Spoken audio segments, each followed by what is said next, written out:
Hello friends, कैसे हैं आप? उम्मीद है सभी ठीक होंगे। तो इस वीडियो में हमने मटेरियल मेटलर्जी की वीडियो हमारी वीडियो नंबर 7 कवर करना है हमने, एडवांस्ड मटेरियल्स। ठीक है, तो सबसे पहले इसमें जो टॉपिक आता है वो हीट इंसुलेटिंग मटेरियल के बारे में है। आपको पता है हीट इंसुलेटिंग मटेरियल्स इंसुलेट जो कि हीट को अपने अंदर से जाने से रोकेंगे। ठीक है ना।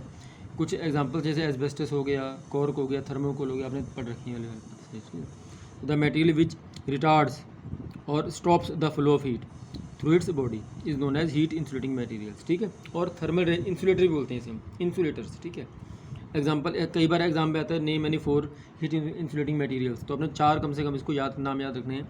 जैसे फर्स्ट नंबर पे एस्बेस्टस है, कॉर्क है, ग्लास वूल है, सेलुलर रबड़ है, फॉर्म्ड पॉलिस्टीरीन स्लैब्स हैं, थर्मोकोल, माइका, ये सारे आपने काफ़ी दे रखे हैं इसमें, 4-5 अपने हिसाब से याद रखेंगे। ठीक है, तो जो नेक्स्ट हमारा टॉपिक है requirements, requisites of heat insulating material, क्या क्या रिक्वायरमेंट होनी चाहिए भाई? फिजिकल स्टेबिलिटी होनी चाहिए, उसमें स्टेबल होना चाहिए, थर्मल स्टेबिलिटी होनी चाहिए, ऐसा ना हो टेम्परेचर बढ़े तो बिग मेल्ट हो जाए, ऐसा भी नहीं होना चाहिए। लो थर्मल कंडक्टिविटी, केमिकल भी स्टेबल होने चाहिए ताकि उसके अंदर हम कुछ रखा तो ऐसा ना हो कि वो केमिकल रिएक्ट कर जाए। Good sound insulating properties, sound insulating होनी चाहिए। Low specific heat, resistance to moisture, moisture resist करे, resistance to vibration and shocks, light weights. अच्छा, आपने देखा हो कई बार, जैसे ये थर्मोकोल के बारे में जिक्र था, थर्मोकोल आपने देखा कई बार आपने ये रेफ्रिजरेशन में भी काम आता है, थोड़ा सा बॉक्स सा होता है। अगर कई बार दुकानदारों का देखा होगा आपने, फ्रिज वगैरह के तौर पर जिसमें नहीं होते वो ये यूज़ करते हैं, वाइट कलर का होता है। ठीक है, मिल्की वाइट, फाइन, अगर उसको तोड़ो तो फाइन उसमें से वो निकलते हैं। ठीक है, लाइट वेट होता है वो। ठीक है, तो तभी वो कह रहा है कि लाइट वेट होना चाहिए वो। ठीक है, रेजिस्टेंस टू मॉइस्चर होना चाहिए वो, फाइन प्रूफिंग एबिलिटी होनी, फायर प्रूफिंग एबिलिटी होनी चाहिए, लो स्पेसिफिक ग्रेविटी, ऑर्डरलेसनेस। ठीक है, ये कुछ प्रॉपर्टीज़ हैं, कुछ रिक्विजिट्स हैं, जो रिक्वायरमेंट है जो हमें हीट इंसुलेटिंग मटेरियल के अंदर होनी चाहिए। ठीक है, नेक्स्ट टॉपिक आपका जो इसमें है वो एस्बेस्टस के बारे में है। बताओ थोड़ा सा, ये रहा थोड़ा सा, यहाँ पे हमारे पास बुक पुरानी है तो अलग से टॉपिक दिख रहा है यहाँ पे आपको। एस्बेस्टस, नेक्स्ट टॉपिक जो हमारा वो एस्बेस्टस का है। Asbestos is a fine fibrous material, fibre है इसमें, फाइब्रस मटेरियल है ये। It is composed of hydrous silicate of magnesia with a small amount of iron oxide and alumina. थोड़ी बात याद रखना किस चीज़ का बना होता है ये asbestos. It can be split into flexible extremely fine fibres having a silky lustre. ठीक है, कहाँ का पाया जाता है भाई? कनाडा में है, इंडिया में है, रशिया में है। वाइट एस्बेस्टस है सारे। ठीक है, प्रॉपर्टीज़ क्या है एस्बेस्टस की? It is highly resistance. 2-3 चीज़ें याद करनी है सब चीज़ों के बारे में, कैसे किस चीज़ का बना हुआ है वो, उसकी प्रॉपर्टी और उसके यूज़। ये 2-3 बातें सब चीज़ों की हम पढ़ते रहेंगे। ठीक है, it is highly resistance to fire and, है सारे हीट इंसुलेटिंग मटेरियल जो पढ़ेंगे हम। ठीक है, highly resistance to heat and fire. It is brown, थोड़ा कलर अलग हो सकता है सबका, ग्रे और white in colour. It is incombustible and fire proof material. ठीक है, इनकम्बस्टिबल है, फायर प्रूफ मटेरियल है ये। Specific gravity 3.3 to 3.6। It is high coefficient of friction. It is high mechanical strength and durability. ठीक है, कुछ property 4-5 property अपने सबकी याद रखनी है अच्छे से। ठीक है, उसके बाद उसके यूज़ के बारे में जिक्र है, यूज़ क्या क्या उसका। It is use for making fire proof curtains and washers for steam pipe joints. ठीक है, it is use for making break lining and friction materials. Break lining जो फ्रिक्शन मटेरियल्स के तौर पे काम करेगा वो, उसमें एस्बेस्टस यूज होता है। ठीक है, it is use for painting in the form of asbestos paints. It is use for insulating boilers, furnace. ठीक है, it is use for making pipe to convey rain water, sewerage water को जो pipe बनाने काम आएगा। ठीक, कई सारे ऐसे यूज़ हैं इसके जो अपने 5 बच्चे से सबके पढ़ने हैं। नेक्स्ट टॉपिक इसमें हमारा जो है भाई वो है ग्लास वूल के बारे में। Glass wool, glass wool is produced by, glass है, ग्लास वूल के बारे में नाम है। Glass wool is produced by blowing high pressure of jet of steam और air on molten streams of glass at a high temperature. Molten glass is violently scattered, छितर जाता है भाई, in all direction to give its product. Glass wool fibre are usually produced from lime alumina. ठीक है, borosilicate glass with do not contain soda, soda नहीं होता इसमें। कुछ बातें हैं इसके बारे में जो आपने पढ़नी है, अच्छे से ध्यान रखनी है। इसकी प्रॉपर्टीज़, क्या क्या प्रॉपर्टी है इसकी, ये सारी बातें ऐसे आपने याद रखनी है, समझाने वाली बातें याद नहीं है इसमें, जो जो पढ़नी है बातें मैं बता रहा हूँ आपको अच्छे से। It is a good insulator of heat, it does not catch fire. ठीक है, इंसुलेटिंग मटेरियल है सारी, फिर मैं बता रहा हूँ आपको। तो प्रॉपर्टीज़ लगभग सबकी सेम ही रहेंगी, ठीक है। It is not affected by moisture, it is a good insulator of electricity का भी इंसुलेटर है, ठीक है। It is good filler material which is unaffected by various chemicals, ठीक है। यूज़ कहाँ करने हैं भाई हमने, it is used as electric insulating materials because of the presence of large pockets of air in it. It is also used for heat insulation. Glass wool blankets are used for sound insulation. Sound insulation भी काम आएगा इसके blankets, ठीक है। Glass wool mats are used as separator plates in storage batteries, ठीक है। Next topic हमारा इसमें थर्मोकोल के बारे में, जैसे मैंने जिक्र किया थर्मोकोल का पहले भी आपको, ठीक है। इसका ट्रेड नेम क्या है, पॉलीस्टीरीन है इसको कहते हैं। यूएसए में सबसे पहले बना था सेकंड वर्ल्ड वॉर के दौरान। आजकल इंडिया में ही बन रहा है, 1956 से बन रहा है। The first made by direct extrusion of the foam from raw materials, ठीक है। डायरेक्ट एक्सट्रूजन के थ्रू बनेगा, ये आपने पढ़ रखे हैं एक्सट्रूजन वगैरह प्रोसेस WT में। प्रॉपर्टीज़ क्या हैं, it is very attractive natural snow white colour, ठीक है। स्नो वाइट कलर है इसका, ऑर्डरलेस है, हीट इंसुलेटर है, 200 डिग्री सेंटीग्रेड तक वो हीट को इंसुलेट करके रखेगा। डेंसिटी बहुत लाइट है भाई थर्मोकोल, ठीक है। मैंने 2-3 जगह इसका यूज़ आपको पहले बता दिया कहाँ यूज़ होता है। डेंसिटी 10 से 25 किलोग्राम पर मीटर क्यूब है। High resistance to moisture, good moisture को रेजिस्ट करेगा, ठीक है। गुड शॉक प्रोटेक्टिंग प्रॉपर्टीज़, ठीक है। तभी इसको आपने देखा कई बार हमारे होम अप्लायंस आते हैं हमारे पास, जैसे छोटे छोटे टीवी हो गए, फ्रिज हो गया, तो उसमें थर्मोकोल की इसमें कवर होते हैं उसमें, ठीक है। तो क्योंकि वो शॉक प्रॉपर्टिंग रखता है अपने अंदर, ठीक है। Shock protecting properties, it is ability to be moulded into well fitting contoured shape, किसी भी शेप में मैं उसको डाल सकता हूँ इसको अच्छे से। It is chemical stable and fungus resistance, ठीक है। यूज़ कहाँ पे इसके, it is use heat insulating material, heat insulating material तौर पर हमने यूज़ करना है। It is use for cold insulation insulating in refrigerators, ठीक है। कोल्ड स्टोरेज में यूज़ करना है। एयर कंडीशनिंग प्लांट में यूज़ करते हैं इसको। चिल्ड पाइपलाइन में यूज़ करेंगे, केमिकल प्रोसेस में यूज़ करेंगे, ठीक है। पहला यूज़ तो ये हो गया इसका थर्मोकोल का, आपने देखा है। दूसरा यूज़ पैकिंग के काम आता है।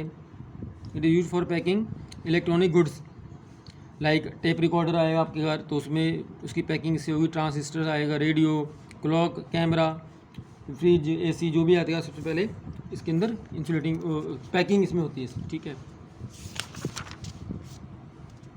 नेक्स्ट है हमारा इसमें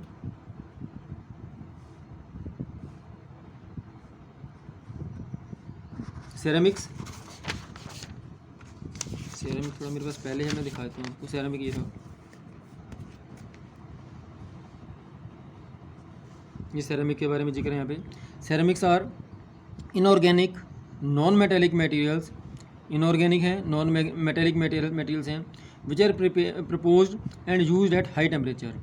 ceramics are generally hard brittle materials which can withstand compression और टेंसाइल और कंप्रेसिव लोड आपने सुना है, तो कंप्रेशन को अच्छे से वो विथस्टैंड कर लेगा very well, but do not hold up well under tension अगर टेंसाइल फोर्स लगाओगे तो उसको होल्ड नहीं कर पाएगा, ठीक है, as compare to metals.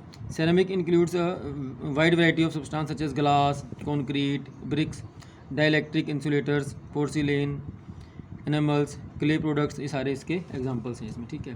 Classification देखो यहाँ पे दे रखे अच्छे से, 4 अलग अलग क्लासिफिकेशन दे रखी हैं हमें इसमें, देखें ध्यान से एक बार आप।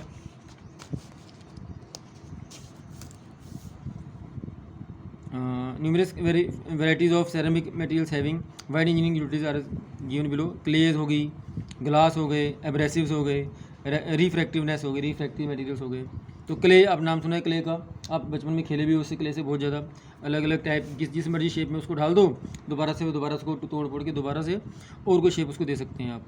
Clay is one of the most widely used ceramic material. Clay contains kaolinite, इसका फॉर्मूला दे रखा है यहाँ पे, and small hydrous aluminosilicate as their basic constituents. इन सबसे मिलकर बनेगी भाई, थोड़ा ध्यान रखना। The clay based products fall within 2 broad classification, 2 अलग अलग टाइप के उन्होंने बांट दिया दोबारा से, white wares and structure clay products, ठीक है। थोड़ा पढ़ लेना इस बारे में, ज़्यादा डीपली नहीं जाना, पर थोड़ा 2 नंबर में आएगा तो उसको आपने बताना है। पहले नंबर पे क्ले हो गया। सेकंड नंबर हमारा क्या था, ग्लासेस के बारे में आपको पता ही है। ग्लास क्या है, ग्लास है ट्रांसपेरेंट सिलिका प्रोडक्ट्स, ठीक है, विच में भी एमोरफस और क्रिस्टलाइन, ये आपने एमए में स्टार्टिंग में पढ़ाया था मैंने आपको एमोरफस क्रिस्टलाइन के बारे में। Depending upon heat treatment process भी हमने पढ़ ली है। It is produced by the fusion और वन और more of the oxides of silicon, ठीक है, boron with certain basic oxides, for example basic oxide जैसे कैल्शियम का है, मैग्नीशियम का, sodium etcetera, and cooled to rigid material without crystallisation, ठीक है। Various types of glass are crown glass हो गया, फ्लिंट ग्लास है, ठीक है, पायरेक्स ग्लास है। एब्रेसिव मटेरियल्स आपने WT पढ़ रहे हो, ग्राइंडिंग मशीन अगर आपने पढ़ी हैं तो ग्राइंडिंग मशीन का जो व्हील है, आपने ग्राइंडिंग व्हील देखा है, वो स्मॉल एब्रेसिव पार्टिकल्स से मिलकर बनता है, ठीक है। An abrasive is a hard mechanical resistance materials use for grinding and cutting, ठीक है। ग्राइंडिंग मशीन यूज़ करते हैं जो कटिंग, ग्राइंडिंग के थ्रू जो कटिंग होगी, जैसे टूल्स वगैरह की हमें शेप बनानी है, कुछ उसकी एज ख़राब होगी, उसकी एज देनी है हमने, तो वहाँ पे यूज़ करते हैं इसको। An abrasive can wear away a soft materials, वो भी खुद भी वियर अवे होगा लेकिन सॉफ्ट मटेरियल को भी साथ ले जाएगा। एन एब्रेसिव में भी नेचुरल एब्रेसिव भी हो सकते हैं, जैसे डायमंड है, गार्नेट, फ्लिंट है, और सिंथेटिक भी हो सकते हैं, जैसे सिलिकॉन कार्बाइड है, एल्यूमिनियम ऑक्साइड है, ठीक है।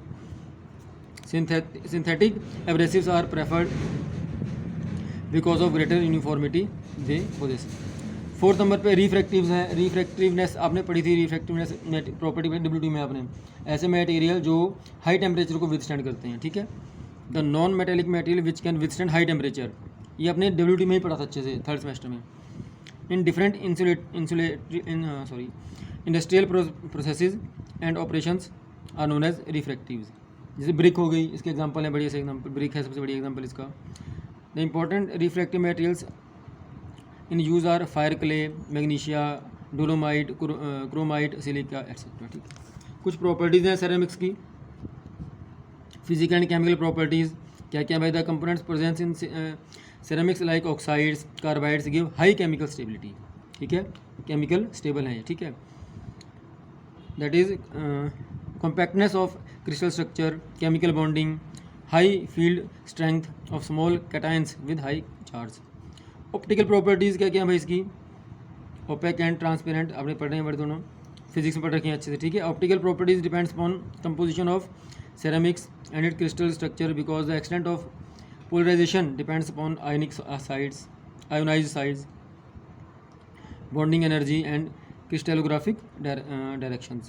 कुछ मैकेनिकल प्रॉपर्टीज़ भी हैं इसमें, थोड़ा पढ़ना 2-4 बातें इसमें बस, ठीक है, ज़्यादा डीपली जाने की जरूरत नहीं है आपको अच्छे से इसमें। सेरेमिक मटेरियल यूजुअली आयनिक और कोवलेंट बॉन्डेड मटेरियल्स, ठीक है, आयनिक बॉन्ड भी रहेंगे और कोवलेंट बॉन्ड भी रहेंगे, केमिस्ट्री पढ़े आपने अच्छे से।